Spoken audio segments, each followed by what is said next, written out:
పరిష్కారం లేదు. కానీ ఇక్కడ నన్నయ్య గారు హోమంలో వెలిగేటటువంటి అగ్నిహోత్రము ఎంత పవిత్రమో, హవిస్సు ఎంత పవిత్రమో, పేలాలు ఎంత పవిత్రమో, కన్నతల్లి మీద దృష్టి ఎంత పవిత్రమో అంత పవిత్రమైనటువంటి విషయాన్ని ఒకదాన్ని ప్రతిపాదన చేశారు. ఆయన అన్నారు, ఆ లలితాంగియందు హృదయంబులు తృష్టులు నిలిపి పాండు భూపాల తనూజ పంచకము పంచశరాహతి పొందే ఒక్కతన్ బాలిక తొల్లి ఏవురుకు భామినిగా సృజించి అన్న అయ్యాలరి బ్రహ్మ చేది పరమార్థము కాకది ఏలయుండదు. ధర్మరాజు గారున్నాడే, ఆయన ఎప్పుడూ ధర్మరాజు గారే. ఆయన అరణ్యవాసం దగ్గర నుంచి, ఆయన పుట్టి పెరిగిన దగ్గర నుంచి ఆదిపర్వం పరిశీలనం చేస్తున్నాం మనం. ఆయన కానీ, భీమసేనుడు కానీ, అర్జునుడు కానీ, నకులుడు కానీ, సహదేవుడు కానీ అందున తెచ్చింది అర్జునుడు మత్స్యయంత్రం కొట్టి. ఇప్పుడు ఆ పిల్ల ఇప్పటి వరకు కూడా ఎవరికి భార్య అవ్వాలి? అర్జునుడికి భార్య అవ్వాలి. అర్జునుడికి భార్య అయితే నకుల సహదేవులకి ఆమె ఏమవుతుంది? వదిన గారు అవుతుంది. వదిన గారు ఎవరితో సమానం? తల్లిగారితో సమానం. ఇది తెలియని వాళ్ళ నకుల సహదేవులు. పైన ఉన్న ధర్మరాజు గారికి భీముడికి ఏమవుతుంది? మరదలవుతుంది. మరదలు ఎవరితో సమానం? కూతురితో సమానం. ఇది తెలియని వాళ్ళ ధర్మరాజు గారు భీముడు. కానీ నన్నయ్య గారు ఇక్కడ ఒక గొప్ప విషయాన్ని చెప్తున్నారు. ఆమె వంక ఐదుగురు ఇలా చూడగానే ఐదుగురికి మన్మథతాపం కలిగింది. అలా కలగడం వెనకాతలే ఆశ్చర్యం ఉంది. ఐదుగురికి ఒకతిని ఇల్లాలుగా సృజించినటువంటి బ్రహ్మగారి యొక్క కడువేడుకైన క్రీడ. బ్రహ్మగారు అలా సృజించిన తరువాత, బ్రహ్మగారు అందుకే సృజించిన తరువాత ఐదుగురి మనస్సులోనూ మన్మథబాణం పడకపోవడం అన్నది ఎలా జరుగుతుంది? అంతక మించి ఒక్క మాట నన్నయ్య గారు వ్రాయలేదు. ఇప్పుడు ఐదుగురి మనస్సులు మన్మథతాపమును పొందితే ధర్మరాజు గారు అన్నాడు, ఆయన గమనించలేనంత అమాయకుడు కాడు. ఇతరుల విషయాన్ని అలా అట్టే పెట్టండి. తనకే మన్మథతాపం కలిగిందని తాను తెలుసుకోనివాడు కాడుగా.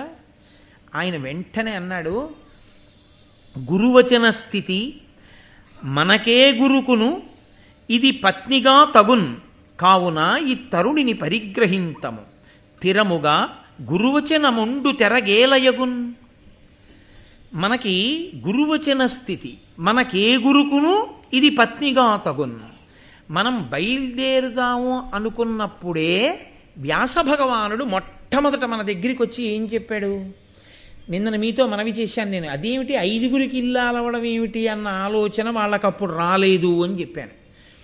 ఇప్పుడు అంటున్నాడు ధర్మరాజు గారు, ఆనాడు వ్యాస భగవానుడు వచ్చి ఒక మాట చెప్పారు.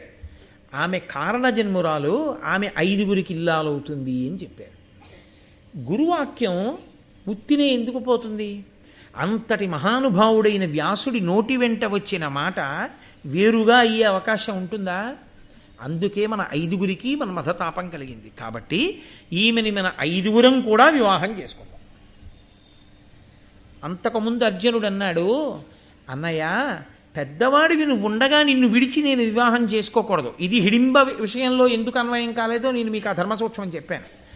కానీ ఇప్పుడు ఇది శాస్త్రీయంగా జరగవలసిన వివాహం కాబట్టి పెద్దవాడిని వదిలి చిన్నవాడు చేసుకోకూడదు, కాబట్టి నువ్వు చేసుకో అన్నాడు. ధర్మరాజు గారు కాదు, ఐదుగురము చేసుకుందామని ప్రతిపాదన చేశాడు. ఇంతలో బలరామకృష్ణులు వచ్చారు.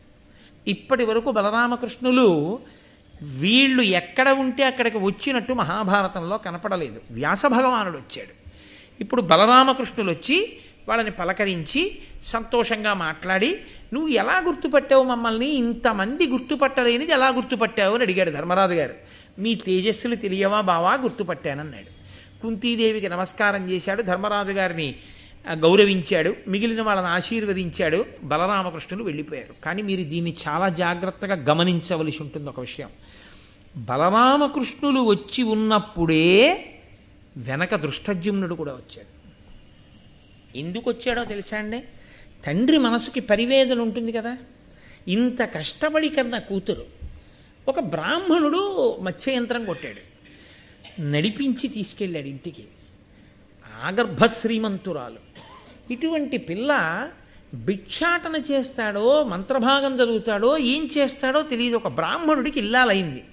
అసలు వాళ్ళెవరు, ఎక్కడుంటారు, వాళ్ళ స్థితి ఏమిటి కనుక్కురా. రాజు కదా, తనే తిన్నగా వెళ్ళి గూఢచారుల్ని పంపో నిలదీసి అడగలేడా? ఆ పిల్ల ఇంకా వాళ్ళ సొత్తు కాబట్టి తాను మొదట్లోనే నిలదీసేస్తే వెళ్ళి బాగుండదు. కాబట్టి గూఢచర్యాన్ని చేయించాడు. దృష్టద్యుమ్నుడిని పంపితే ఆయన కుమ్మరి ఇంట్లో వేరొక చోట నిలబడి గమనిస్తున్నాడు.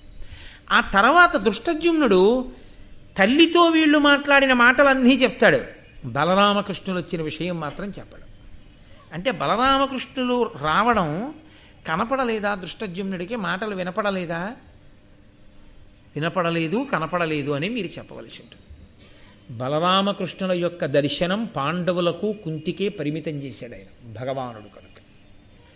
అక్కడ ఆ దర్శనం ఒక్క వాళ్ళకి మాత్రమే తప్ప పక్కనే ఉన్న వీళ్ళ మాటలు మిగిలినవన్నీ వినపడ్డాయి దృష్టద్యుమ్నుడికి. అక్కడికి బలరామకృష్ణులు వెళ్ళారన్న మాట మాత్రం దృష్టద్యుమ్నుడు తండ్రితో చెప్పలేదు తర్వాత. అంటే వీళ్ళిద్దరూ రావడాన్ని ఆయన చూడలేదు అని మీరు నిర్ధారించవలసి ఉంటుంది.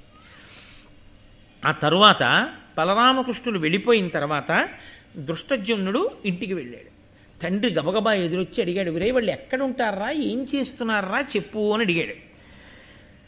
ఆ ఇద్దరును కృష్ణనట్లొప్ప తోడ్కొని చని ఒక్క ముదుసలిసాని కడుపు మ్రొక్కి ఆ కన్యక మ్రొక్కించి మరి ఒక్క గౌరవవర్ణుండు పంప గడకతోడ నలుగురు భూసురనాథ గృహంబుల కరిగి భైక్ష్యము తెచ్చి అంత కూడు నొగిన అయ్యవ్వకు నొప్పించియున్న అయ్యవ్వయు ద్రౌపది నద్ధి పిలిచి బలివిధానములకు బ్రాహ్మణాతిథులకు అన్న కాంక్షులైన అధ్వగులకు అగ్రమిందు బుచ్చి అయ్యగ్రశేషంబు చెలువ 2 పాళ్ళు సేయు మొనర వెడద ఉరంబున నన్నువ కడుపున దృఢ కఠిన తనువు గల ఆతనికి ఇందెడరనొక పాలు విట్టుము వడిన్ నాగాయుత బలంబువాడు ఆతడు అబలా.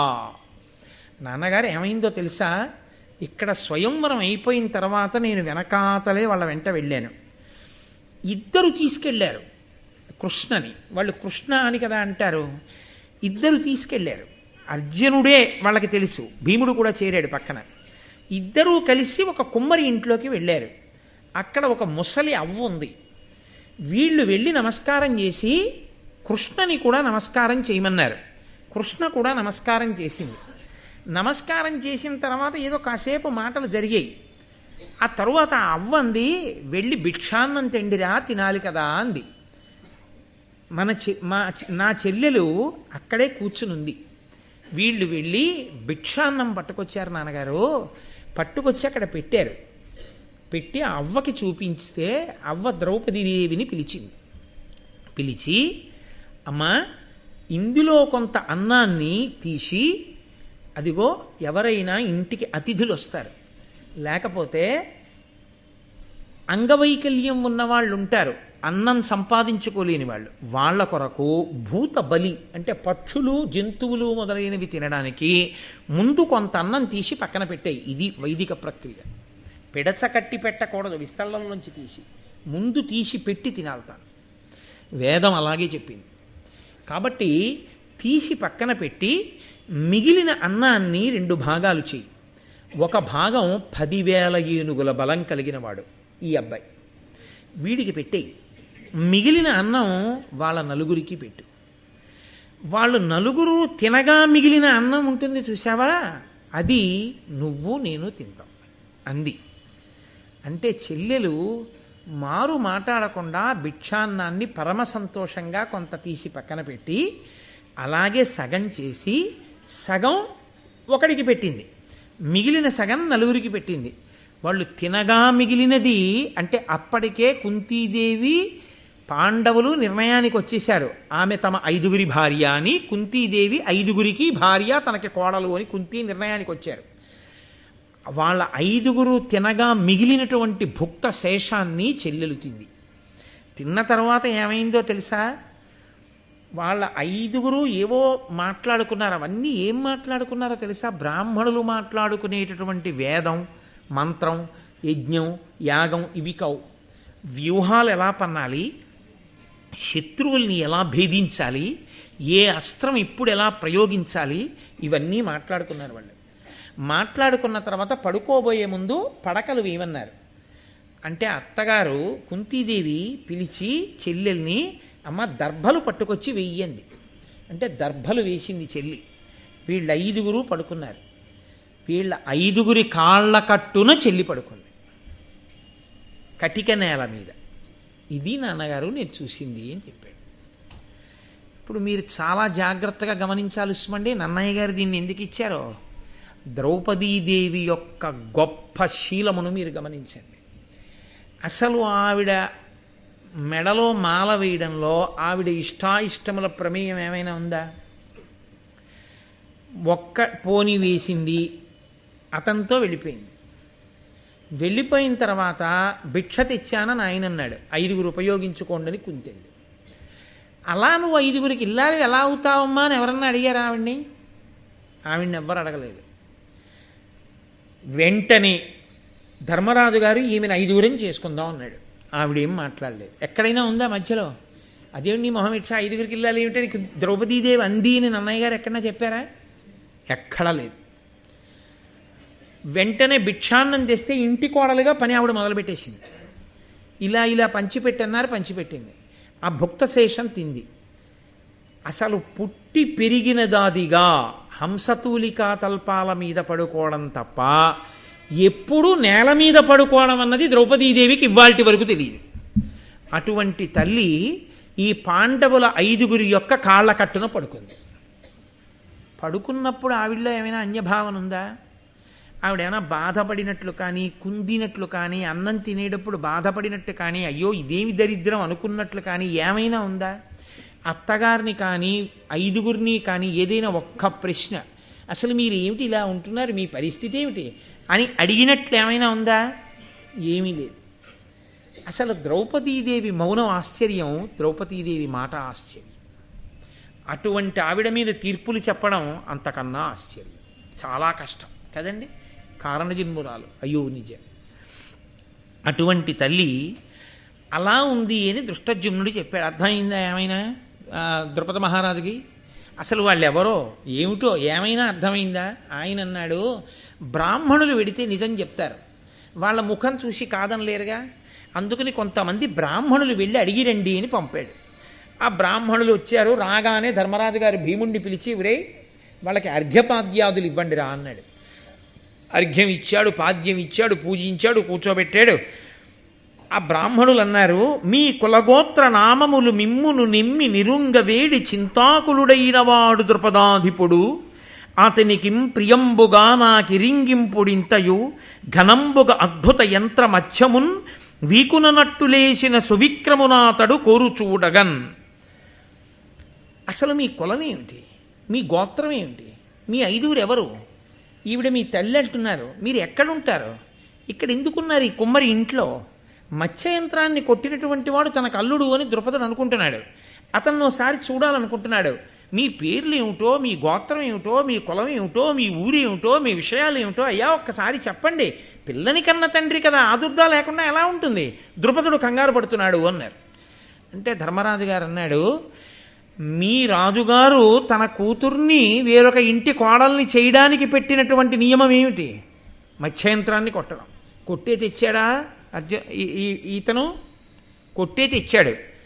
కాబట్టి కొట్టి తేగానే ధార్మికంగా పిల్లని మా ఇంటికి తెచ్చుకోవడం అయిందా లేదా? అయింది. ద్రుపదుడు ఆ ఒక్క నియమమేగా పంపడానికి పెట్టింది. ఆ ఒక్క నియమం మేము తీర్చినప్పుడు మిగతా విషయాలు ద్రుపదుడికి ఎందుకు? దేనికి ఆందోళన పడుతున్నాడు? అందుకని ఏమీ కంగారు పడద్దని చెప్పండి. నేను మీతో మనవి చేశాను కదా, ధర్మరాజు గారు సామాన్యుడు కాడు, చాలా గడుసుతనంగా మాట్లాడతాడు. ఆయన అర్థం చేసుకోవడం చాలా కష్టం. అసలు ఆయనతో మాట్లాడాలంటే భారతంలో ఒక్క ఆవిడే ద్రౌపదీదేవికే చెల్లుతుంది. కాబట్టి ఇప్పుడు దృష్టజుమ్నుడికి మరింత ఆ ద్రుపదుడికి మరింత మతిపోయింది. అసలు ఎవరో తెలియదు, ఏమిటో తెలియదు, ఇది ఎక్కడ గొడవ? కాబట్టి ఆయన ఏం చేశాడంటే, ఒక పని చేయండి, బ్రాహ్మణులు, క్షత్రియులు, వైశ్యులు, ఇతర కులాల వాళ్ళు 5 రకాల వాళ్ళు ఎక్కేటటువంటి రథాల్ని తీసుకెళ్ళి ఇంటి ముందు నించోపెట్టి మిమ్మల్ని ద్రుపదుడు రమ్మంటున్నాడు ఒకసారి మర్యాదకి అని పిలవండి. వాళ్ళు ఏ రథం ఎక్కొస్తారో చూడండి. అప్పుడు కొంత సమాచారం వస్తుందిగా. 5 రకాల రథాలు ఇంటి ముందు పెట్టి, అయ్యా మిమ్మల్ని ద్రుపద మహారాజు గారు పిలుస్తున్నారు మీ మామగారు. ఇప్పుడు వీళ్ళు ఏం చేశారో తెలుసా అండి? 5 బ్రాహ్మణులు ఎక్కే రథాలు ఎక్కడం మానేసి క్షత్రియులు ఎక్కే రథాలు ఎక్కారు. ఇదో పెద్ద యోమం. రత్నములతో తాపడం చేయబడినటువంటి క్షత్రియులెక్కే రథాలెక్కి వాళ్ళందరూ చక్కగా వచ్చారు. ఇంకొక పరీక్ష పెడదాం అని ద్రుపదుడు ఏం చేశాడంటే రత్నాలు, వజ్రాలు, వైఢూర్యాలు, మాణిక్యాలు, గోమేధికాలు, వస్త్రాలు, ఎన్నో అక్కడ ఖడ్గాలు, విల్లంబులు, ధనస్సులు, తుణీరాలు ఇవన్నీ పెట్టాడు. రథాలు, రథాల పైన ఉండేటటువంటి గోపురాలు ఇవన్నీ అక్కడ పెట్టాడు. వాళ్ళు బ్రాహ్మణులు దానంగా పుచ్చుకునేవి ఏముంటాయో అవన్నీ పక్కన పెట్టి క్షత్రియులు పుచ్చుకునే ఖడ్గాలు, ధనస్సులు, బాణాలు, బాణతుణీరాలు, రథాలు, రథాల మీద ఉండే ఆచ్ఛాదనాలు ఇలాంటివన్నీ వాళ్ళు పుచ్చుకున్నారు. అమ్మ నాయనో, ఎక్కింది క్షత్రియుల రథం, పుచ్చుకున్నది క్షత్రియులు పుచ్చుకునేవి, ఉన్నదేమో బ్రాహ్మణ రూపాలతో. అసలు వీళ్ళెవరు? ఇక వీళ్ళని తిన్నగా అడిగి తెలుసుకోవడం వినా మనం తెలుసుకోగలిగింది లేదనిపించింది ద్రుపదుడికి. వీళ్ళని కూర్చోబెట్టి, కుంతీదేవిని కూర్చోబెట్టి, ఉన్న వాళ్ళలో పెద్దవాళ్ళ కనపడుతున్నాడని ధర్మరాజు గారిని అడిగాడు. అయ్యా మీ 5 ఎవరు అసలు దయచేసి తెలియచేయండి అని. ఇప్పటి వరకు లక్క ఇంట్లో కాలిపోయిన తర్వాత తనంత తాను తెలుసుకున్నవాడు కృష్ణ భగవానుడు. తనంత తాను ధర్మరాజు గారు చెప్తున్నది ద్రుపదుడికి. పిల్లనిచ్చిన మామగారు కదండి, మామగారు ఆందోళన పడకూడదు. ఆయన పితృపంచకంలో ఒకడు ధర్మం. కాబట్టి వెంటనే దానికి పరిష్కారం చూపించవలసి ఉంటుంది. కాబట్టి ధర్మరాజు గారు అన్నాడు క్షత్రియులము. చాలా మొదటి అనుమానం తీరిపోయింది. పాండుప్రియపుత్రులము. అంతే ఎగిరి అంతేశాడు ద్రౌపద మహారాజు. ఎందుకనంటే అమ్మయ్యా ఏ 5 బతికుండాలని కోరుకుంటున్నానో ఆ 5 ఉన్నారన్నమాట. పాండుప్రియపుత్రులము ఏ నగ్రజుండ. నేనే పెద్దవాణ్ణి ధర్మరాజుని. భూనుతులు మరుత్పుత్రార్జునయము అమల చరిత్రులు నలుగురు వీరరిందములిందున్. లోకాలన్నింటినీ గెలవగలిగినటువంటి విమలమైన చరిత్ర కలిగిన మిగిలిన 4 ఇరుగో భీముడు, అర్జునుడు, నకులుడు, సహదేవుడు. చాలా ఈ మాట వినగానే ఆయన చాలా సంతోషపడిపోయి, అదిగో మత్స్యయంత్రం కొట్టినవాడు, ఇక్కడ కూర్చున్నవాడు, నల్ల కలుబల తేజస్సున్నవాడు ఈ పిల్లాడే, వీడే నా అల్లుడని పొంగిపోయి అర్జునుణ్ణి చూసుకుని, సుత్రామపుత్రుడు, అభిజన పాత్రుండు, విచిత్ర వీర్యు పౌత్రుడు, శుభచారిత్రుడు ఈ విజయుడు, మత్పుత్రికి వరుడయ్యే ఎట్టి పుణ్యోదయమో. పొంగిపోయాడు. అర్జునుడికి ఇల్లాలవ్వాలని కదా ఆయన కోరిక. సుత్రామపుత్రుడు మహానుభావుడదిగో దేవేంద్రుడి యొక్క కొడుకు, అభిజన పాత్రుండు, పెద్దల చేత అందరి చేత కూడా అభిమానమును పొందినవాడు, విచిత్ర వీర్యు పౌత్రుండు, విచిత్ర వీర్యుని యొక్క మనవడు, శుభచారిత్రుడు, శుభమైన చరిత్ర కలిగినటువంటి వాడు ఈ విజయుడు. నా కూతురికి భర్త అవుతున్నాడు. ఎంత సంతోషమో, ఇతనే నా అల్లుడు అన్నాడు. ధర్మరాజు గారు అన్నాడు, అతనే కాదు అల్లుడు, 5. ఆశ్చర్యపోయి ఆయన అన్నాడు, అదేమిటి 5 అల్లుళ్ళు ఏమిటి అన్నాడు.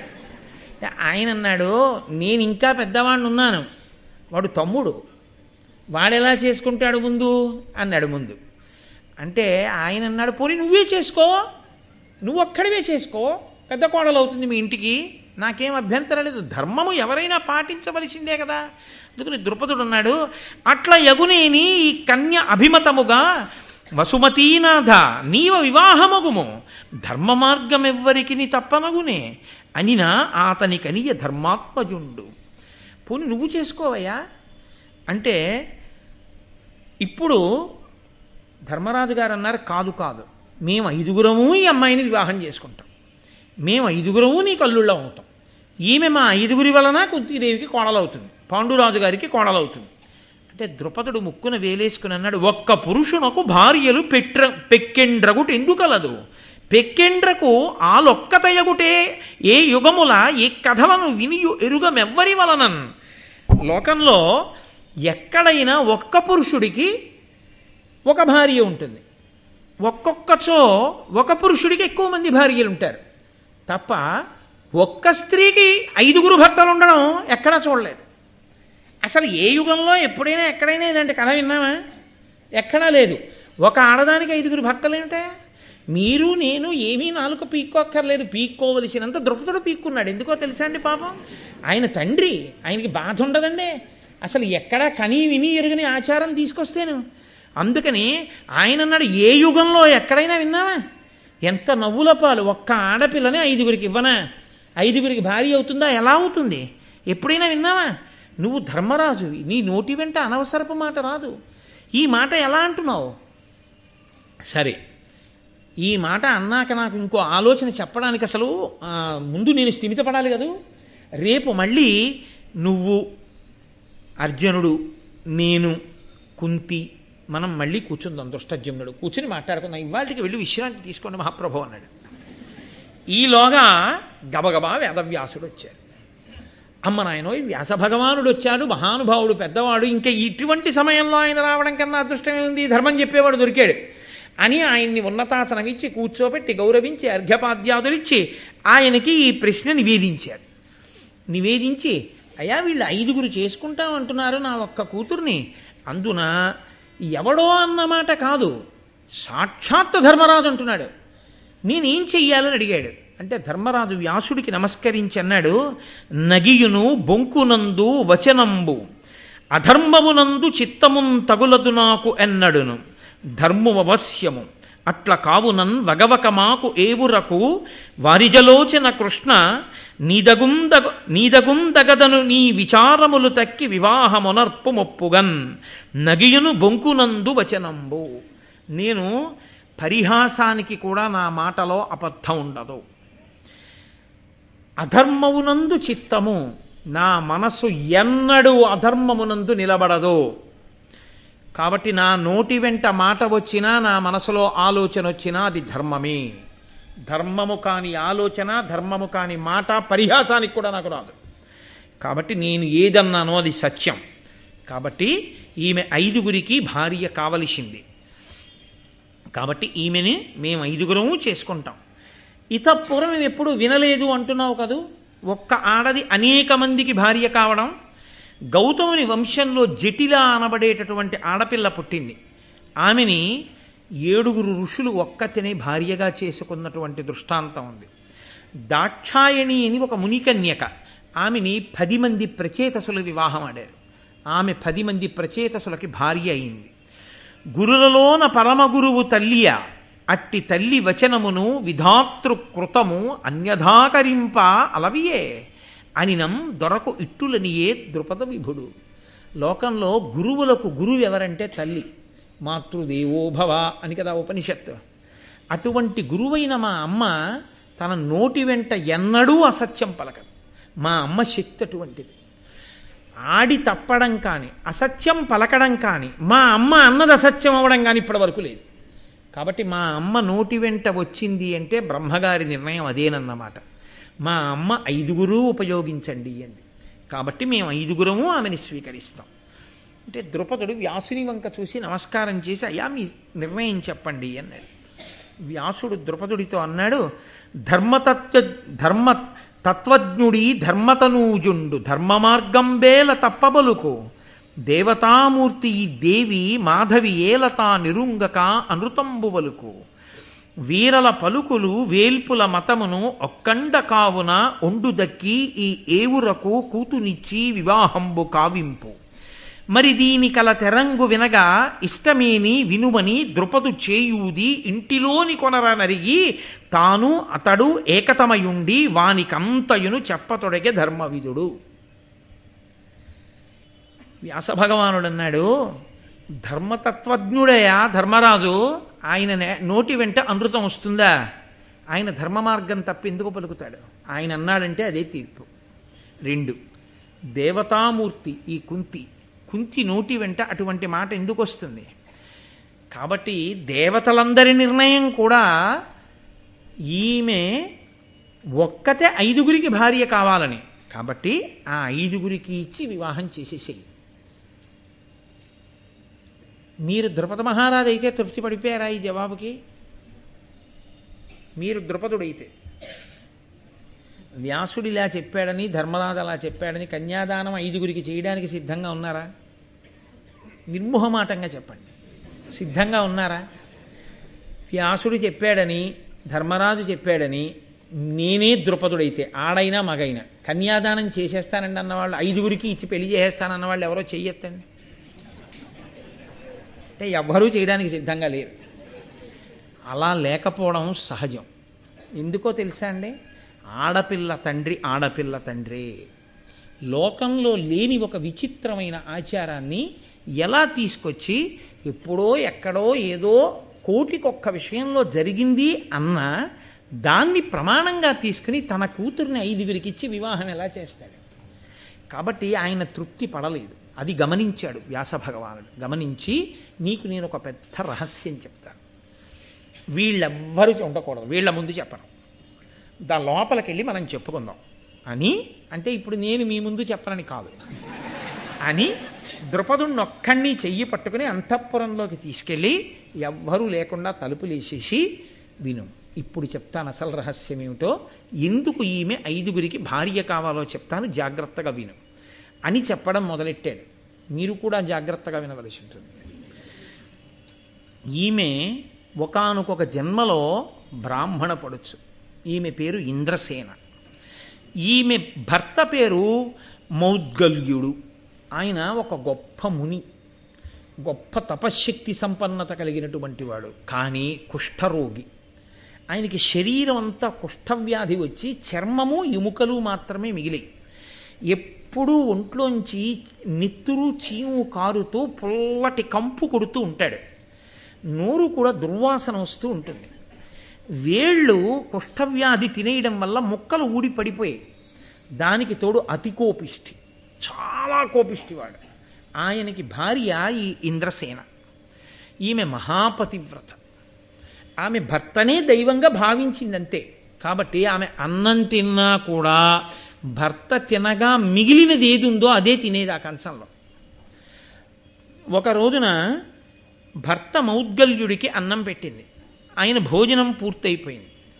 భోజనం పూర్తయిపోయిన తర్వాత ఆ మిగిలిన అన్నాన్ని తిందామని ఆ శేషాన్ని ఈవిడ తినడానికి కూర్చుని తింటోంది. ఎలా? పరమప్రీతితో.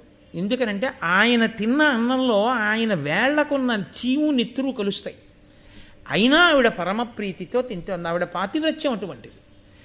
ఆ తింటున్నప్పుడు ఆ మౌద్గల్యుని యొక్క వేలు మొక్కొకటి ఊడి అందులో పడిపోయింది ఆ కుష్ఠరోగం వల్ల. ఆవిడ, అయ్యో ఇది భర్త వేలు మొక్క ఊడిపోయిందని చెప్పి ఆ వేలు తీసి పక్కన పెట్టింది. ఆ పక్కన పెట్టినప్పుడు ఎవరికైనా మనసులో వికారం కలుగుతుంది, ఎవరికైనా అనిపిస్తుంది. ఆవిడ అలా అనలేదు. ఆవిడ పాతివ్రత్య శక్తి అటువంటిది. కాబట్టి ఆవిడ పరమ ప్రీతితో వేలు పక్కన పెట్టి అన్నం తింది. అది చూశాడు మౌద్గల్యుడు. నీకు అనితర సాధ్యమైన పాతివ్రత్యం ఇది. భర్త కుష్ఠరోగం వచ్చిందని నీకు బాధపట్టలేదు. నువ్వు అంత ప్రీతితో నన్ను సేవించావు, పైగా నేను కోపిష్టివాణ్ణి, అయినా నువ్వు నన్ను అనుగమించావు. నీకేం కావాలో కోరుకో అన్నాడు. మీరు ఇందులో తప్పు పట్టడానికి ఏం ఉండదు. యథార్థానికి అతిగా ఆలోచించడానికి అంతకన్నా ఉండదు. ఆమె భర్త కుష్ఠరోగ పీడితుడై ఎముకలు చర్మంతో మిగిలి ఉన్నవాడిన్నాళ్ళు.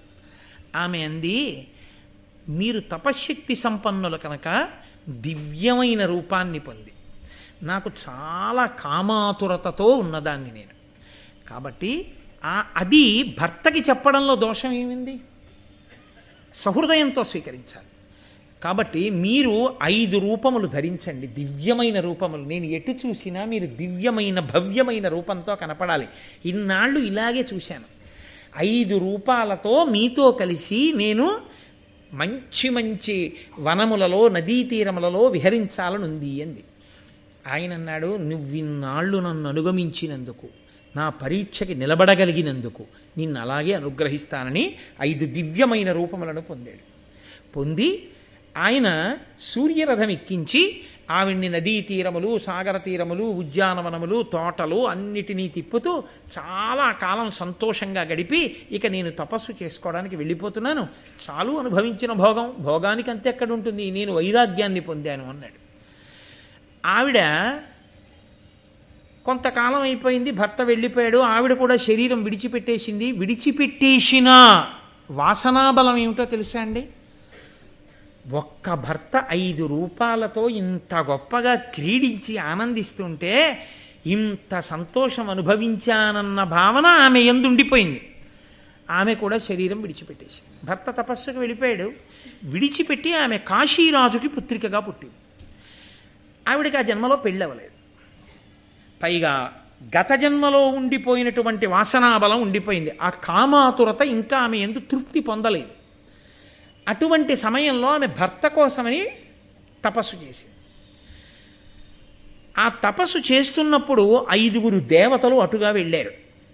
వాళ్ళు దాని కడకు ప్రత్యేకంబగా ధర్మ వాయు వాసవాశ్వినుల్ ప్రీతులై వచ్చి దానినాత్మ దేహాంశజులకు దేహాంతరమున పత్నిగా కోరి రధిక సౌభాగ్యయుక్తి. అలా ధర్మదేవత, వాయువు, ఇంద్రుడు, అశ్విని దేవతలు వీళ్ళు ఆ తపస్సు చేసుకుంటున్నటువంటి కాశీరాజు గారి కుమార్తె ముందు నుంచి వెళ్ళిపోతూ వాళ్ళ 5 అనుకున్నారు, ఈమెకి వచ్చే జన్మలో మేము 5 భర్తలైతే బాగుండు అనుకున్నారు. ఇక్కడ మీకు ఒక అనుమానం వస్తుంది, ఏమంటే దేవతలకు కూడా అలాంటి పెచ్చి ఉంటుందా? ఒకవేళ ఉందిపో, తపస్సు చేసుకుంటున్న దానికి భర్త కావాలనేగా తపస్సు చేస్తోంది, ఈ జన్మలోనే భర్త అయితే వదిలిపోలా, మళ్ళీ వచ్చే జన్మలో అవుతామంటాం ఎందుకు వాళ్ళు అంటే మహాభారతంలో లేదు, కానీ మార్కండేయ పురాణంలో దీని గురించి వివరణ ఉంది. అదే ద్రౌపదీదేవి యొక్క జీవితంలో ఉన్న రహస్యం. అందుకే వ్యాస భగవానుడు లోపలికి తీసుకెళ్లి కూర్చోబెట్టి ద్రౌపదుడికి చెప్తున్నాడు. ఒకానొకప్పుడు దేవేంద్రుడు త్వష్ట ప్రజాపతి బ్రాహ్మణుణ్ణి సంహారం చేశాడు. ఆయన్ని సంహరించడం చేత ఆయనలో ఉన్న ధార్మికమైన తేజస్సు వెళ్ళిపోయి ధర్మదేవతని ఆశ్రయించేసింది. వేరొకసారి వృత్రాసురుడు అనబడేటటువంటి వాణ్ణి సంహారం చేశాడు. ఆ సంహారం చేసినప్పుడు తద్దోష కారణం చేత ఆయన శరీరంలో ఉండే బలం ఆయన్ని విడిచిపెట్టి వాయుదేవుణ్ణి ఆశ్రయించి వెళ్ళిపోయింది. ఎవరి నుంచి? అన్నీ ఇంద్రుడి నుంచే. ఇంద్రుడికి సంబంధించిన ధర్మము ధర్మదేవత దగ్గరికి వెళ్ళింది, ఇంద్రుడి బలం వాయుదేవుడి దగ్గరికి వెళ్ళింది. ఆయనే ఒకానొకప్పుడు తానే ఇంద్రుడిగా ఉండి అహల్య చేత అహల్యని మోసగించి అహల్యని అనుభవించాడు. ఆయన మోసగించి అంటే అహల్యకి తెలుసు వచ్చినవాడు ఇంద్రుడని. మోసగింపబడిన వాడు ఎవరంటే యథార్థానికి గౌతముడు. మీరు రామాయణం బాలకాండలో విన్నారు. అందుచేత తన రూప సౌందర్యంతో మభ్యపెట్టి ఆయన అహల్యని అనుభవించాడు. అప్పుడు ఆయన శరీర సౌందర్యం జారిపోయి అశ్వనీ దేవతల దగ్గరికి వెళ్ళిపోయింది, వాళ్ళ అందగాళ్ళు కనుక. ఆ ఇంద్రుడు ఇంద్రుడిగా ఉండిపోయాడు. ఇప్పుడు ఆ ఇంద్ర తేజస్సే వీళ్ళ దగ్గరికి వెళ్ళింది. ఇప్పుడు మీరు బాగా పట్టుకున్నారో లేదో, ఇది మార్కండేయ పురాణాంతర్గతం. మీరు నన్నయ్య గారి భారతం చూస్తే నన్నయ్య గారి భారతంలో కనపడదు. కాబట్టి ఒకే ఇంద్రుని యొక్క తేజస్సు ధర్మదేవత దగ్గరికి వెళ్ళింది, ఒకే ఇంద్రుని తేజస్సు వాయుదేవుని దగ్గరికి వెళ్ళింది, ఒకే ఇంద్రుని తేజస్సు అశ్వినీ దేవతల దగ్గరికి వెళ్ళింది, ఒకే ఇంద్రుడు ఇంద్రుడిగా ఉండిపోయాడు. వీళ్ళ 5 వెనక నడిపించేటటువంటి ఈశ్వరుడు ఒకడు ఉన్నాడు. ఈ 5 శక్తులే ఆ అమ్మాయి ముందు నుంచి వెడుతున్నాయి. వాళ్ళకి ఆ జన్మలో అవ్వాలనిపించకుండా వచ్చే జన్మలో అవ్వాలనిపించడమే పరదేవతానుగ్రహం. వాళ్ళనుకున్నారు ఈమెకి మేము 5 వచ్చే జన్మలో భర్తలం అవ్వాలి అనుకున్నారు. ఇప్పుడు నాకు ఒకటి చెప్పండి, ఇంద్రుని యొక్క ధర్మాంశ ధర్మదేవత దగ్గరికి వెళ్ళి ఇంద్రుడు మళ్ళీ ధర్మరాజుగా పుట్టాడు. ఇంద్రుడి యొక్క బలం వాయుదేవుడి దగ్గరికి వెళ్ళి మళ్ళీ భీమసేనుడిగా పుట్టాడు. ఇంద్రుడి యొక్క తేజస్సు ఇంద్రుడి దగ్గరే ఉండి ఇంద్ర తేజస్సుగా అర్జునుడిగా పుట్టాడు. ఇంద్రుడి యొక్క సౌందర్య తేజస్సు అశ్వినీ దేవతల దగ్గరికి వెళ్ళి ఇంద్రాంశగా, అశ్వినీ దేవతల తేజస్సుగా నకుల సహదేవులుగా వచ్చారు.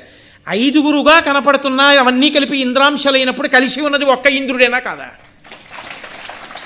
పైకి 5 కనపడుతున్నది ఒక్కరే. ఈ ఒక్కరేని ఎక్కడ నిర్ధారింపబడింది? మీరు మార్కండేయ పురాణాన్ని ఆధారం చేసుకుని చెప్పేస్తున్నారా భారతాన్ని?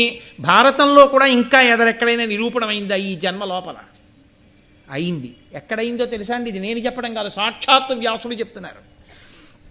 ఆయన అన్నారు, ఈ పిల్ల తపస్సు చేస్తోంది కదూ, తపస్సు చేస్తున్నప్పుడు ఆమెకి పరమశివుడు ప్రత్యక్షమయ్యాడు. ప్రత్యక్షమైతే ఏం కావాలని అడిగాడు. అడిగితే ఈవిడంది భర్తని పొందాలి, భర్తని పొందాలన్న ఆతురతతో భర్త కావాలి, భర్త కావాలి, భర్త కావాలి, భర్త కావాలి, భర్త కావాలని 5 మాటలంది. 5 మార్లు అన్నావు కనుక 5గురు భర్తలకి ఇల్లాలి అవుతావు అంటే వెంటనే ఆ పిల్ల ఏమందో తెలుసా అండి, చాలా సంతోషం అనలేదు. ఆమె అంత అమాయకురాలు కాదు, ఆమె 5గురికి ఇల్లాలవడానికి ఇష్టపడింది కాదు. ఆవిడ ఏమందంటే, సతికి ఒక్కరుండపతిగాక ఎందును పతులు పలువురవుట కథల కలదే లోకనాథ ఇట్టి లోక విరుద్ధంపు వరము వడయా అమరవరదయొల్ల. మహానుభావ, ఒక ఆడదానికి ఒక్కడే భర్త, ఒక భర్తకి చాలామంది భార్యలు ఉండడం లోకంలో ఉంది. కానీ ఒక భార్యకి అనేక మంది భర్తలు ఉండరు. నాకు వద్దా వరం, నేను పుచ్చుకోను, నాకు 5గురు భర్తలు అక్కర్లా, నాకు ఒక్కడే భర్త కావాలని. అంటే నన్నయ్య గారి యొక్క మహాభారతంలో ఏమనుందో తెలుసా అంటే, రుద్రశబ్ద ప్రయోగం చేశారు ఆయన. రుద్రుడన్నాడు అన్నారు వెంటనే. రుద్రుడు ఏమన్నాడంటే, నా వచనంబున నీక ఏవురుపతులందు ధర్మవు వెడపకయుండున్ కావున ఇట్టి వరం బిందీవరదల నేత్ర ఇచ్చితి నిదయతోన్. 5గురికి ఇల్లాలివైతే ఏమవుతుందని నీ బెంగ, నీ ధర్మం పోతుందని కదూ. 5గురికి ఇల్లాలివైనా నీ ధర్మం పోదు, నా వాక్కు ఏమిటి నీకు అభ్యంతరం అని అడిగాడు. ఆవిడంది, ఇది ఎలా సంభవం అనుకుంది. కానీ మీరు ఇక్కడ ఒక్క విషయాన్ని బాగా గుర్తుపట్టవలసి ఉంటుంది. ఈ వరం ఇచ్చినవాడు రుద్రుడు. రుద్రశబ్దానికి వైదికంగా వేదపరంగా యజుర్వేదపరంగా అర్థం ఏమిటో తెలుసా అండి? రుద్ర అన్న శబ్దానికి యథార్థమైనటువంటి అర్థం రుత్యా ధర్మానవలోకయతి ప్రాపయతివా ప్రాపయతీతివా ఇది రుద్ర. ఆయన రుత్యా ధర్మానవలోకయతి, వేదము చేత ధర్మమును లోకానికి చెప్పేవాడు. ఆ ధర్మం పట్టుకోగలిగిన శక్తిని మీకు ఇచ్చేవాడు, ధర్మాన్ని చూపిస్తాడు. ధర్మాన్ని పొందేటట్టు, ఎప్పుడూ ధర్మమునందు మనసు ఉండేటట్టు చేసేవాడు ఎవరో తెలుసా అండి? పరమేశ్వరుడు, పరమశివుడు, రుద్రుడు. అందుకే ఎవరు ఎప్పుడూ అభిషేకం చేస్తారో, రుద్రాధ్యాయాన్ని రోజు పారాయణ చేస్తారో అటువంటి వారి మనసు ధర్మమునందు నిలబడుతుంది. ఒకానొకప్పుడు శృంగగిరి పీఠాధిపతులు చంద్రశేఖర భారతీ స్వామి వారు ఈ మాట చెప్పారు. భార్యకు ఒంట్లో బాగోలేదని ఒక ఆయన వస్తే, రుద్రం ఇక్కడ పారాయణ చేసేసి నువ్వు ఇక్కడ కూర్చుని ఇక్కడే భార్యకి తీర్థం ఇస్తున్నానని విడిచిపెట్టు, అక్కడ నీ భార్య మీ ఊళ్ళో స్వస్థత పొందుతుందన్నారు. అలాగే పొందింది ఆవిడ. కాబట్టి ఆయన ధర్మమును పొందించువాడు. కాబట్టి ఇప్పుడు ఆయనే చెప్పాడంటే ఆ ధర్మానికి తిరుగులేదు. కానీ ఆవిడేమందో తెలుసా అండి, 5గురు భర్తలకి ఇల్లాలినైనప్పుడు కొన్ని ప్రమాదములు ఉంటాయి. మీరు విశాల హృదయంతో దీన్ని అర్థం చేసుకోవలసి ఉంటుంది నేను చెప్పే మాటని. ఒకటి, నేను ఒక భర్త చేత అనుభవింపబడినప్పుడు 2వ భర్త దగ్గరికి వెళ్ళినప్పుడు నేను కన్యని కాను. ఏ భర్త అయినా కన్యని భార్యగా స్వీకరించి తాను భార్యను చేసుకుంటాడు.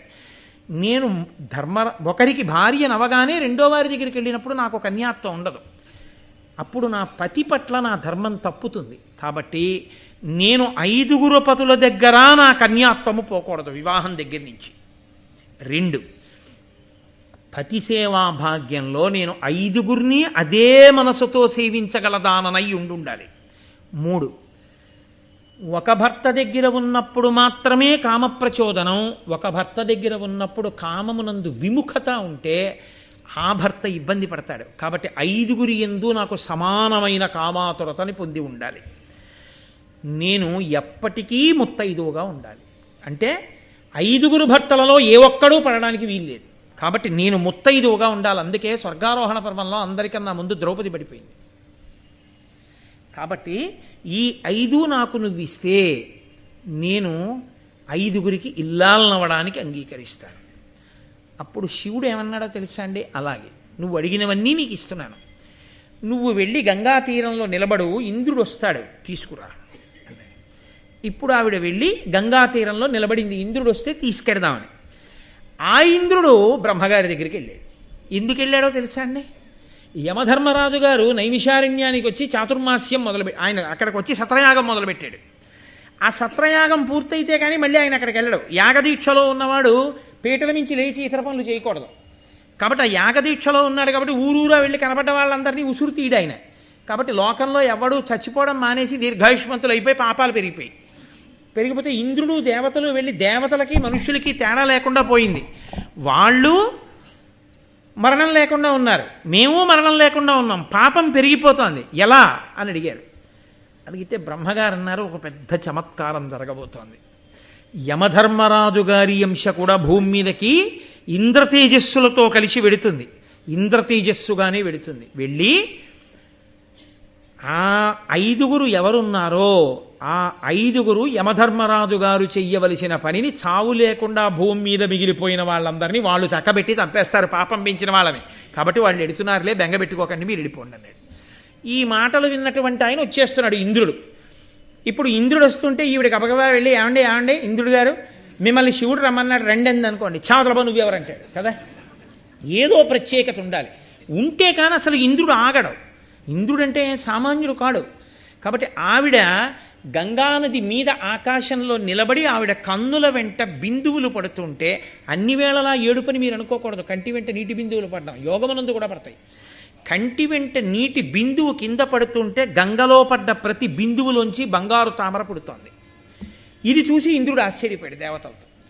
ఇదెక్కడి చమత్కారం రా, ఈవిడ కన్నీటి బిందువులకి బంగారు తామరలు పుడుతున్నాయి అని ఆయన ఆగి, నువ్వెవరు, ఎందుకు ఏడుస్తున్నావు అలాగా, ఈవిడ కన్నీటి బిందువులు బంగారు తామరలు అవుతున్నాయండి. అది నేను తర్వాత చెప్తాను కానీ శివుడు రమ్మంటున్నాడు పదండి అని ఆవిడ శివుడి దగ్గరికి తీసుకొచ్చింది. ఈలోగా శివుడు ఏం చమత్కారం చేశాడో తెలుసా అండి. ఆయన ఒక నవయవ్వనంలో ఉన్నటువంటి పిల్లవాడిగా మారిపోయి ఒక మంచి యవ్వనంలో ఉన్నటువంటి ఒక తరుణిని పక్కన కూర్చోబెట్టుకొని ఆవిడితో కలిసి విలాసంగా ఆడుకుంటున్నాడు ఆయన. ఇంద్రుడు అటుగా వెళ్ళిపోతూ అక్కడ ఉన్నటువంటి పర్వత గుహలో భార్యతో కలిసి ఆడుకుంటున్నటువంటి ఈ నవయవ్వనంలో ఉన్న యువకుణ్ణి చూశాడు. ఆయన లేచి నిలబడలేదు, ఆయనకు కోపం వచ్చింది ఇంద్రుడికి.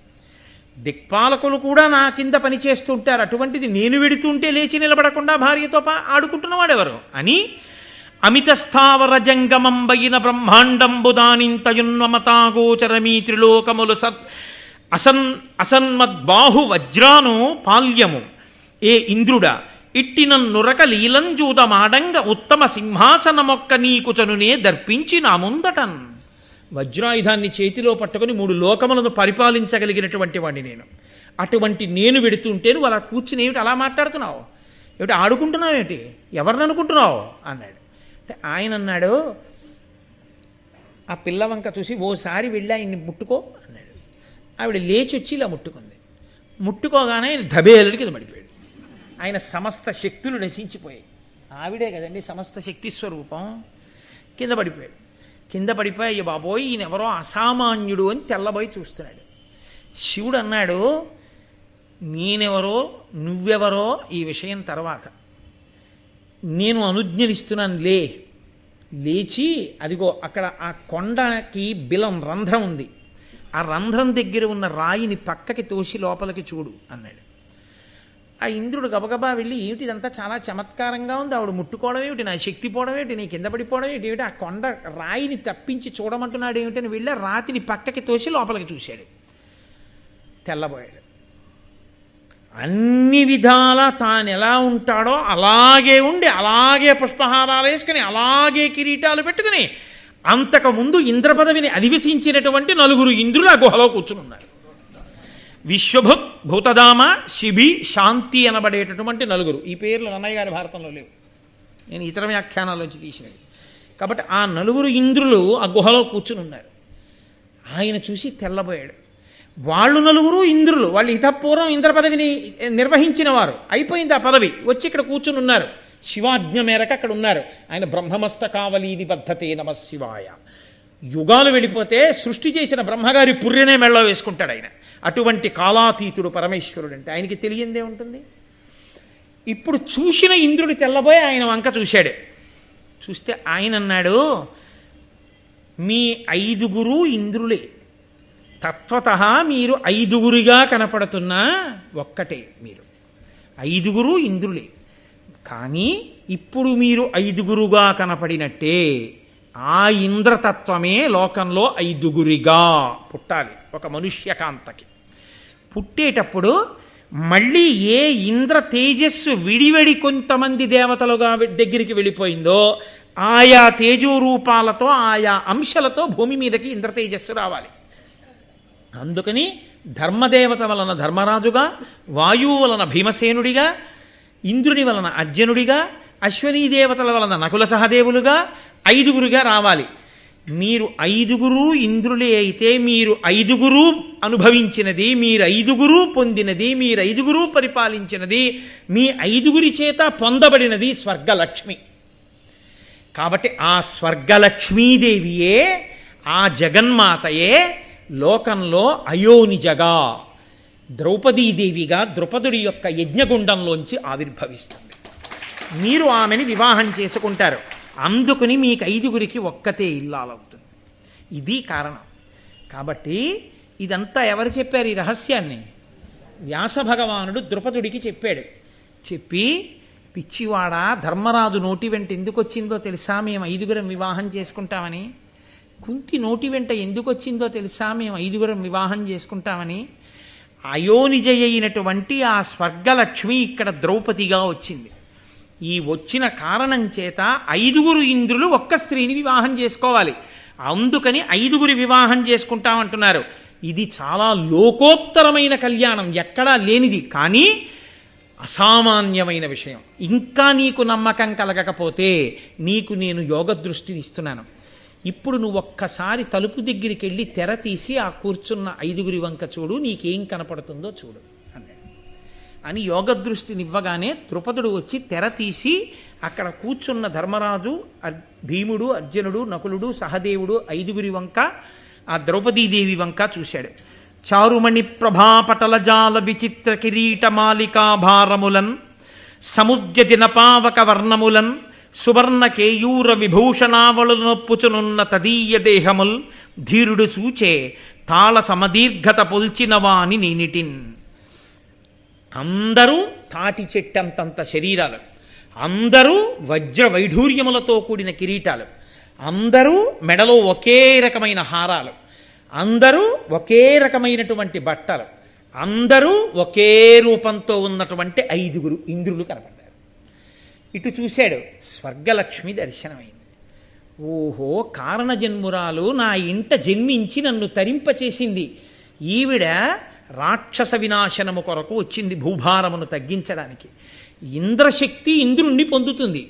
ఒక్క ఇంద్రుడు 5గురిగా ఉన్నాడు కాబట్టి ఇంద్రశక్తి మాత్రం ఆ 5గురిది ఒకటే కాబట్టి ఆమెయే వారికి భార్య అవుతోందని సంతోషంగా కన్యాదానం చెయ్యడానికి అంగీకరించాడు. అప్పుడు వ్యాసుల వారన్నారు, ఇంకా ఎప్పుడో ముహూర్తం కాదు, నేడు పుణ్యధనము నిమ్మితో రోహిణీయుక్తుడై శశాంకుడున్నవాడు మంత్రవంతముగ క్రమంబున ఏవురు పెండ్లియగుడు కృష్ణ ప్రీతితోడా. రోహిణీ నక్షత్రంతో చంద్రుడు ఉన్నాడు కాబట్టి ఇవ్వాలే ద్రౌపదీ కళ్యాణం. అంటే ఆవిడని మొట్టమొదట ధర్మరాజు గారికి ఇచ్చి వివాహం చేశారు, కన్య. ఆ తర్వాత భీమసేనుడికి ఇచ్చి వివాహం చేస్తున్నారు, కన్యేనా? కన్యే, పరమశివుడి యొక్క వరం. ఆయనే ఇది ధర్మమే అని నిలబెట్టాడు కాబట్టి రుద్రశక్తి, అందుకని ఆ మాట అంతే, ఆమె కన్య. అర్జునుడికి ఇచ్చినప్పుడు కన్య, నకులుడికి ఇచ్చినప్పుడు కన్య, సహదేవుడికి ఇచ్చినప్పుడు కన్య. అయితే మీతో నేను ఒక్క మాట చెప్పకుండా ఇవాల్టి ఉపన్యాసాన్ని పూర్తి చేస్తే మాత్రం ఒక అయోమయం అలాగే ఉండిపోతుంది. అసలు ఎందుకు పుట్టినట్టు ద్రౌపదిలా? ద్రౌపదిగా కాకుండా పాండవులకు 5గురు భార్యలు ఉండి ఉంటే ఏమైనా అభ్యంతరం ఉంటుందా? ద్రౌపదీదేవి పుట్టడం మానేస్తే ధర్మరాజు గారికి భార్య లేదా? భీముడికి భార్య లేదా? అర్జునుడికి భార్య లేదా? నకుల సహదేవులకు భార్యలు లేరా? ఉన్నారు. మరి ద్రౌపదీదేవి ఎందుకు పుట్టింది? వాళ్ళందరికీ విడివిడిగా భార్యలు. ధర్మరాజు గారి భార్య ధర్మరాజు గారి భార్యే, భీముడి భార్య భీముడి భార్యే, అర్జునుడి భార్య అర్జునుడి భార్య. సుభద్ర లేదండి, ఒక్కొక్కరే భార్య.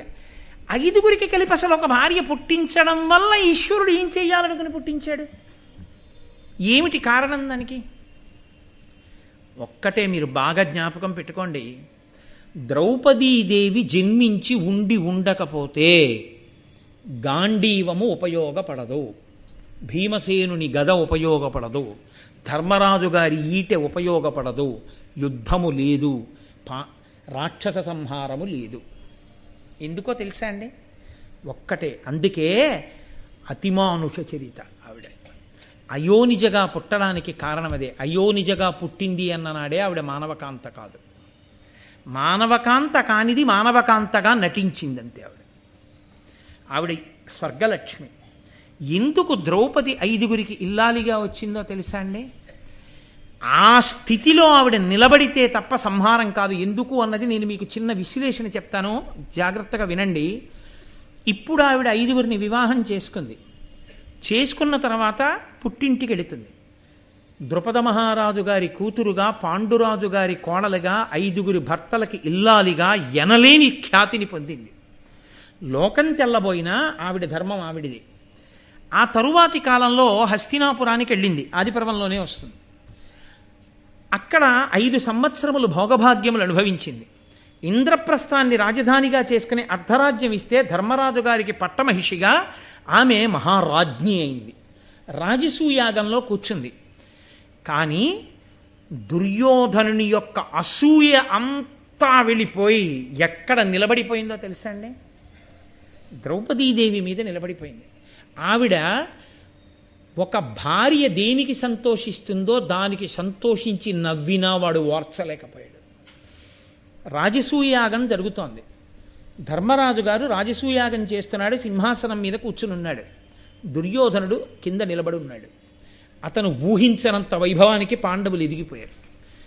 నువ్వు చిన్నప్పటి నుంచి మా ఆయన్ని ఆయన తమ్ముళ్ళని పాడు చేద్దామని చూశావు. నువ్వు ఎంత పాడు చేద్దామనుకున్నా ఆయన ధర్మం ఆయనకి ఎంత రక్షణ కల్పించిందో చూసావా? ఎంత గొప్పగా ఎదిగాడో చూసావా మా ఆయన అని తన భర్తల్ని పాడు చేద్దామనుకున్నవాడు కనపడ్డప్పుడు ఏ స్త్రీ అయినా నువ్వు ఎంత చేస్తే మాత్రమే ఈ స్థితిని పొందలా అని ఒక చిన్న నవ్వు నవ్వకుండా ఉంటుందా? ఓ చిన్న నవ్వు నవ్వింది. దానికి వాడి కక్ష మరింత పెంచుకున్నాడు.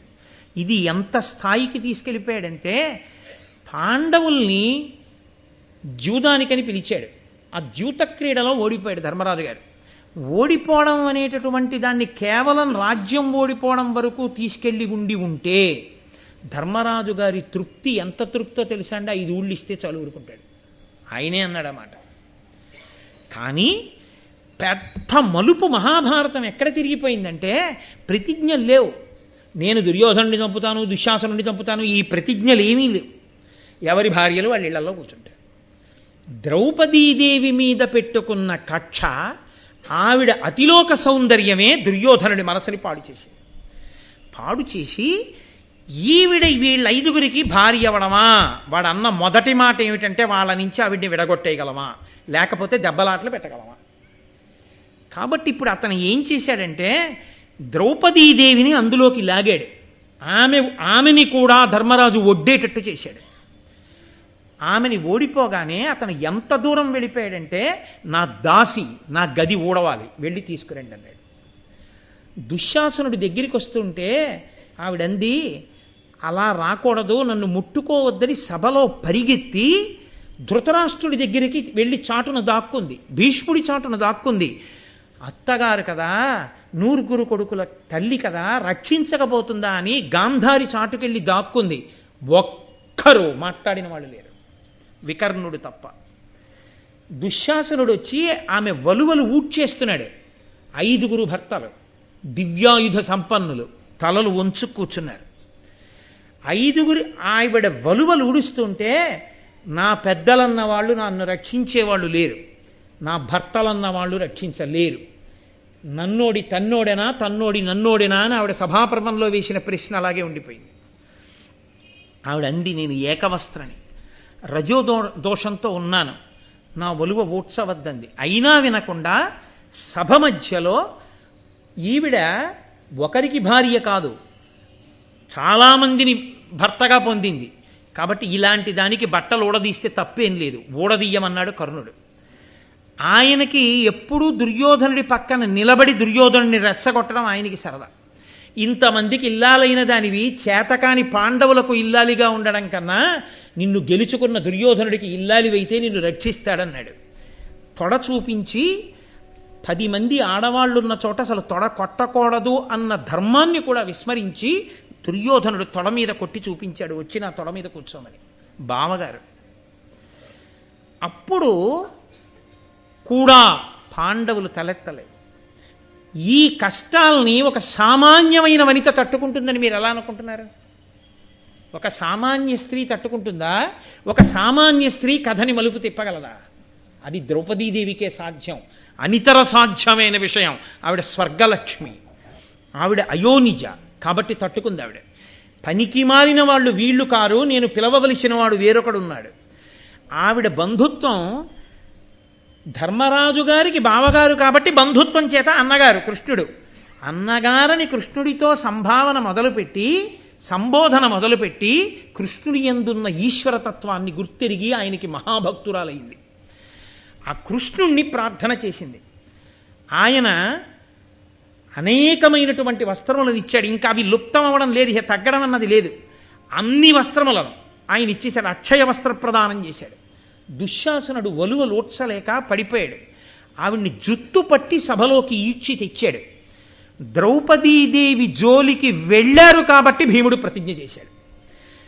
ఏ దుర్యోధనుడు తొడకొట్టి చూపించాడో ఆ తొడలు విరిచేస్తాను కురుక్షేత్రంలో అన్నాడు. ఏ ద్రౌపదీదేవి జుత్తు పట్టి ఈడ్చాడో ఆ దుశ్శాసనుడి గుండెలు బద్దలగొట్టి నిత్తురు తెచ్చి ద్రౌపదీదేవి కురులకు రాసే వరకు ఆమె జడ వేసుకోదు. ఇప్పుడు ప్రతిజ్ఞలు ఎందుకు వచ్చాయి? దుర్యోధన దుశ్శాసనుల్ని చంపుతానని. ద్రౌపదీదేవి జోలికి వెళ్ళకపోతే వస్తాయా?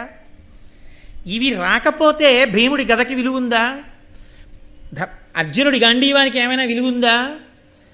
ఆవిడ్ని ధృతరాష్ట్ర మహారాజు అడిగాడు సభాపర్వంలో, నీకు వరాలు ఇస్తున్నాను, ఏం కావాలన్నాడు. ఆవిడ ముందు ఏది అడిగిందంటే, ధర్మరాజుని దాస్య విముక్తుణ్ణి చెయ్యండి కొడుకుతో సహా. అంటే ధర్మరాజు గారి కొడుకుతో సహా విడిపించాడు ధృతరాష్ట్రుడు. ఇంకొక వరం ఇస్తానమ్మా, ఏం కావాలన్నాడు. ఎక్కడ శపిస్తుందో అని భయపడి. మిగిలిన నలుగురిని ఆయుధాలతో విడిపించండి అంది. ఇంకొక వరం కూడా కోరుకో అన్నాడు. ఆవిడ వెంటనే ధర్మం పాటించి క్షత్రియ వనత 2 వరాలే కోరాలి, నాకు అక్కర్లేదు మూడోది అంది. భర్తలని మళ్ళీ విడిపించిన ఖ్యాతి ద్రౌపదీదేవిదే. మళ్ళీ ద్యూతం ఆడాడు ధర్మరాజు గారు. అరణ్యవాసం, అజ్ఞాతవాసం. మళ్ళీ అరణ్యవాసానికి వెళ్ళినప్పుడు ఆవిడ అందమే ఆవిడికి శాపం. లోకంలో పురుష ప్రకృతి ఎలా ఉంటుందో చూపించింది. అన్నగారు సైంధవుడు వరసకి ఆవిడ్ని చూసి మోహించి ఆవిడ్ని బలవంతంగా ఎత్తుకుపోతుంటే పాండవులు వెళ్ళి ఈడ్చి తెచ్చారు. మహాధర్మమూర్తి కనుక దుస్సల భర్త, అయ్యో వాడిని చంపడమా, ఆడబడుచు పసుపు కుంకాలు తీసేయడమా నా భర్తలని విడిచిపెట్టమంది. వాడు శివుడి గురించి తపస్సు చేసి అభిమన్యుడిని చంపేశాడు. విరాట పర్వం వచ్చింది, కీచకుడు ఆవిడ వెంటపడ్డాడు. ఆవిడ మహాధీరవనిత, ఆవిడ కాబట్టి తట్టుకుందండి. ఆవిడ కాబట్టి వెళ్ళగలిగింది. ఆవిడ లేనినాడు భారతం ఎక్కడుంది? ఆవిడ లేనినాడు ప్రతిజ్ఞలు ఎక్కడున్నాయి? ఆవిడ లేనినాడు యుద్ధం ఎలా జరుగుతుంది? ఆవిడ వలన యుద్ధం జరగకపోతే రాక్షస సంహారం ఎలా జరుగుతుంది? ఇన్ని మలుపులు తిప్పగలిగినటువంటి తేజోమూర్తిగా అక్కడ నిలబడగలిగిన శక్తి ఎవరికి ఉంటుంది? అనన్య సామాన్యమైన శక్తి అయోనిజ అయినటువంటి ద్రౌపదీదేవికి తప్ప అన్యులకు సాధ్యమే. కాబట్టి ఆవిడ కీచకుడిని ఎదుర్కొంది. భీమసేనుణ్ణి పంపించింది. ముద్ద చేసి అక్కడ పారేస్తే శవాన్ని కాగడాలో చూపిస్తే నిర్భయంగా చూసింది. ఉపకీచకులు కట్టి తీసుకెడుతుంటే భీముడికి వినపడేటట్టు ఏడ్చింది. అంతమంది ఉపకీచకుల్ని చంపేశాడు భీమసేనుడు. విరాట పర్వంలో ఆవిడ కుడి పక్కకి కొప్పేసుకుని సైరంధ్రిగా బతికింది. అయినా సరే కనపడ్డవాడల్లా అబ్బా ఏమందామన్నవాడే. ఇన్ని మాటలు పడి భర్తల కోసం అంతగా నిలబడింది. ఇన్ని కష్టాలు పడినా కూడా, ఇన్ని ఇబ్బందులు పడినా కూడా, పుట్టుకతో ఆగర్భ శ్రీమంతురాలైనా కూడా భర్తలు భిక్షాటన చేసి తెచ్చిన అన్నం తినవలసి వచ్చినా ఆవిడ ఎన్నడూ మనసులో ఖేదపడలేదు. అంత ధర్మంతో అనువర్తించింది. ఇవన్నీ ఏ కాంత వలన నడుస్తాయి? ఏ సామాన్యమైన స్త్రీ మహాభారతాన్ని నడిపించగలదు? ఏ సామాన్యమైన స్త్రీ ఈ పాపాలన్నీ పోయేటట్టు, పాపులు తొలగిపోయేటట్టు చెయ్యగలదు? ఆమె కాబట్టి నడిచింది కథ. ఇంత గొప్ప ద్రౌపదీదేవి ఇన్ని కష్టాలు పడ్డా, అన్ని మాటలు ధర్మరాజు ద్యూతమాడినా, అరణ్యవాసం చేయవలసి వచ్చినా, అజ్ఞాతవాసం చేయవలసి వచ్చినా ఆవిడ కాబట్టి ధర్మరాజు గారి గురించి అంత గొప్పగా చెప్పుకుంది.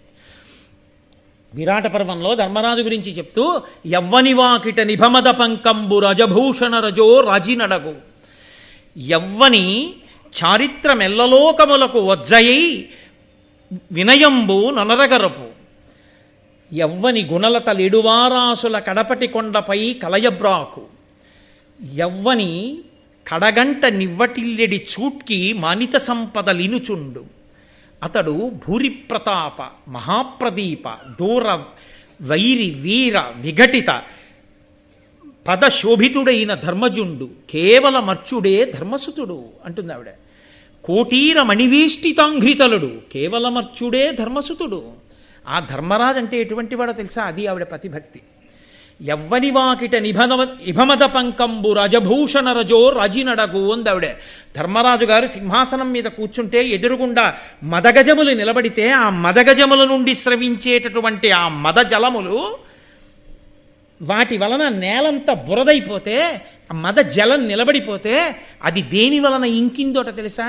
ధర్మరాజు గారి దర్శనం కోసం తోసుకుంటూ వస్తున్నటువంటి కొన్ని వేల మంది రాజులు పెట్టుకున్న ఆభరణముల ఒరిపిడికి వాళ్ళు పెట్టుకున్న ఆభరణములలో ఉండేటటువంటి రత్నముల యొక్క గుండ రాలి కింద పడితే దాని వలన ఆ మదగజముల యొక్క మదజలములు ఇంకే.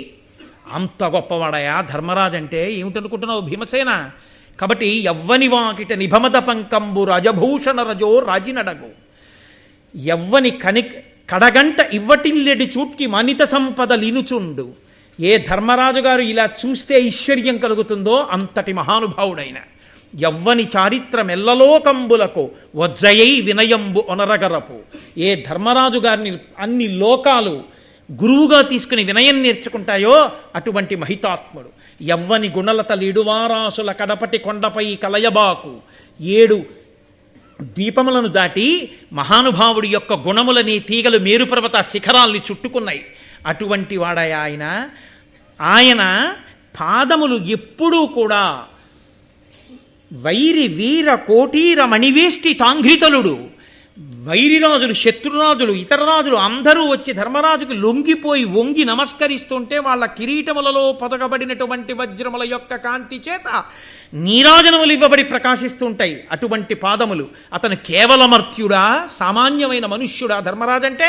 అంత గొప్పవాడంది. ఎన్ని మాటలు ధర్మరాజు గారితో వాదన చేసింది. ధర్మరాజు గారిని యుద్ధం వైపుకి తిప్పే ప్రయత్నం చేసింది ద్రౌపదీదేవియే. ఆఖరికి చిట్ట చివర రాజ్యం సూది మోపినంత కూడా ఇవ్వను అని దుర్యోధనుడు ప్రకటిస్తే పాండవుల్ని మట్టు పెట్టడానికి ప్రయత్నిస్తుంటే కృష్ణుడు రాయబారానికి బయలుదేరుతూ ధర్మరాజు గారిని ఏం చెప్పమంటావు బావా అని అడిగితే 5 ఉళ్ళిచ్చినా చాలని చెప్పు బావా అని ధర్మరాజు గారంటే ఆఖరణ ద్రౌపదీదేవిని అడిగాడు కృష్ణుడు. ఏమమ్మా నువ్వు నీ మాట ఏమిటన్నాడు. ఆవిడ సర్రున లేచి తన జుత్తు ఇలా తీసి ఆయన ముందు చూపించింది. ఆనాడు దుశ్శాసనుడు జుత్తు పట్టి ఇచ్చాడు అన్నా నన్ను. ఏమి నీ చెల్లెలు సుభద్రను అలా ఈడిస్తే ఇలాగే మాట్లాడేవాడివా? 5 ఊళ్ళు అడుగుతానని వెళ్ళేవాడివా రాయబారానికి? నేను నీ చెల్లెల్ని కానా? భీముడి ప్రతిజ్ఞ నిరర్ధకమా? దుశ్శాసనుడిని చంపలేడా? అర్జునుడి గాంధీవం దేని కొరకు తీసుకెళ్లి అవతల పారేయడానికా? ఆ గాంధీవంతో యుద్ధం చేసి చంపలేడా? దుష్టులు నశించిపోవద్దా? చేతకాక 5 ఊళ్ళు అడుగుతావా ధర్మరాజు అడిగాడని. నా కొప్పు నేను ఎప్పుడు వేసుకోను. దుశ్శాసనుడి గుండెలు బద్దలైతే తప్ప నెత్తురుతో తడిస్తే తప్ప నా కొప్పు వేసుకోవడానికి వీల్లేదు. కాబట్టి అన్న నా కొప్పు జ్ఞాపకం పెట్టుకుని నువ్వు మాట్లాడింది. వెంటనే కృష్ణుడు ఏమన్నాడో తెలుసా అండి? ఈ భూమండలం కదిలిపోయినా సరే, నక్షత్రములు రాలిపోయినా సరే, 7 సముద్రములు కదిలిపోయినా సరే నీ ప్రతిజ్ఞ నెరవేరుతుంది ద్రౌపది. నీ కురులు ముడుచుకుంటావు, నువ్వు కొప్పు వేసుకుంటావు. అమ్మా బెంగ పెట్టుకోకన్నాడు. అందుకే ద్రౌపది మాట్లాడిన మాటలే ఆయనకి అని నొత్తురు చత్తురు రాజరాజా అని అన్ని మాటలు చెప్పాడు. కురుక్షేత్ర యుద్ధం వచ్చింది. శత్రువులందరూ మడిసిపోయారు. అంత సంతోషించింది. మళ్ళీ పాండవ పట్టమహిషి అయింది. ద్రౌపదీదేవి జీవితంలో అత్యంత విచారకరమైన రోజు. ఆమె వలన పుట్టినటువంటి పిల్లలు సింహాసనం మీద కూర్చోవాలి. ధర్మరాజుకు కలిగినటువంటి కొడుకు. రాత్రికి రాత్రి మహాతల్లికి అండగా నిలబడిన వారు కష్టాల్లో 2. ఒకరు కృష్ణుడు, ఒకడు దృష్టజ్యుమ్నుడు. తోడ పుట్టినవాడు మహానుభావుడు అన్నగారు, ఇంకొకడు అన్నగారి వరస అయినటువంటి పరమేశ్వరుడు. 2 తన భర్తల్ని జాగ్రత్తగా కృష్ణ పరమాత్మ తప్పిస్తే రాత్రికి రాత్రి గురుపుత్రుడైనటువంటి అశ్వత్థామ యుక్తాయుక్త విచక్షణ మరిచిపోయి ఉన్మాదం పట్టినవాడై శిబిరంలోకి వచ్చి నిద్రపోతున్న తన అన్నగారిని చంపేశాడు. తన 5 పిల్లల కంఠాలు కోసి చంపేశాడు. తెల్లవారి లేచేటప్పటికి నెత్తుటి మడుగు, తన 5 కొడుకులు చచ్చిపోయారు. ఇంకా వెళ్ళి సింహాసనం మీద కూర్చున్నదే లేదు, కొడుకులే లేని తల్లిగా మిగిలిపోయింది. ఆవిడకొచ్చింది బాధ నిజంగా ఆ రోజున. అప్పుడు కూడా గురుపుత్రుడు అన్నాడు ధర్మరాజు గారు మహాభారతంలో. అంటే ఆవిడ అశ్వత్థామని నిగ్రహించగలిగిన వాడు అర్జునుడని తెలుసు. అయినా అర్జునుడికి గురువైన ద్రోణాచార్యుడంటే ప్రీతి. గురుపుత్రుడు గురువుతో సమానం కనుక అశ్వత్థామని పట్టి తెస్తాడో తేడోనని భీముడి చెయ్యి పట్టుకుని నలిపి రెచ్చగొట్టింది. నా కొడుకులు చంపిన వాడి శవాన్ని తీసుకొచ్చి నా ముందు పారేస్తే తప్ప నాకు శాంతి లేదు భీమా. ఆనాడు కీచకుణ్ణి చంపినా, హిడింబాసురుణ్ణి చంపినా నువ్వు వెళ్ళి తీసుకురా అంది.